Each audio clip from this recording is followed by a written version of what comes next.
ചേട്ടാ എന്നടാ എനിക്ക് ജോലിക്കുള്ള ഇന്റർവ്യൂ കാർഡ് വന്നിട്ടുണ്ട്. ചേട്ടൻ ഒന്ന് ശരിയാക്കി തരുമോ? ഏത് കമ്പനിയിലാടാ? അടുത്തുള്ള കമ്പനിയിലാണോ? ആ അതെയോ? ആ കമ്പനിയുടെ മാനേജറെ ഞാൻ അറിയുന്ന കേട്ടോ.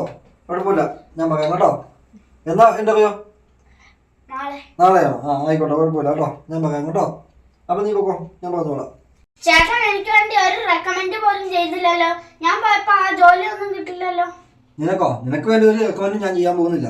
എന്നാ ചേട്ടാ, ചേട്ടനെ അവരെല്ലാരും അറിയുന്നതല്ലേ? എന്നെ അവരെല്ലാം അറിയുന്നതാന്നേ. എന്നുവെച്ചിട്ടുള്ള നിനക്ക് വേണ്ടി റെക്കമെൻഡ് നീ ചെയ്യല. ഇന്നലെ ചെയ്യാന്ന് പറഞ്ഞിട്ട് ഇന്ന് എന്നെ പെട്ടെന്ന് ചെയ്യില്ല എന്ന് പറഞ്ഞേ. നിന്നെയൊക്കെ റെക്കമെൻഡ് ചെയ്തിട്ട് ഞാനവിടെ ആ കമ്പനിക്കാരുമായിട്ട് നല്ല തയ്യപ്പ് നിൽക്കുന്ന ആളാ, നല്ല ഫ്രണ്ട്ഷിപ്പിലാണ് നിൽക്കുന്നത്. നിന്നെയൊക്കെ റെക്കമെൻഡ് ചെയ്തിട്ട് അവിടെ പോയി നീയൊക്കെ ജോലി ചെയ്തിട്ട് പകുതി ദിവസങ്ങൾ എന്തെങ്കിലുമൊക്കെ കംപ്ലൈൻറ്റ് ഉണ്ടായി കഴിഞ്ഞാലേ ഞങ്ങളുടെ പേരാണ് നാണം കിടുന്നത്. അതുകൊണ്ടാണ് നിനക്കൊന്ന് റെക്കമെൻഡ് ചെയ്യാമെന്ന് പറഞ്ഞത്. നീ തന്നെ തെറ്റാ ചെയ്തെന്നോ? ഇന്നലെ വൈകുന്നേരം നീ എന്നാ ചെയ്തതെന്ന് നിനക്ക് ഓർമ്മയില്ലേ? നീ ഒന്ന് ആലോചിച്ച് നോക്കിയേ. ഇന്നലെ വൈകുന്നേരം നീ ചെയ്തതൊന്ന് ആലോചിച്ച് നോക്കിയേ. പക്ഷേ ഇതൊന്നും അപ്പുറം കൊണ്ടുപോകാൻ ഒന്ന് സഹായിക്കുമോ? നല്ല വെയിറ്റാ മോനെ, ഒന്ന് ഹെൽപ്പ് ചെയ്യുമോ?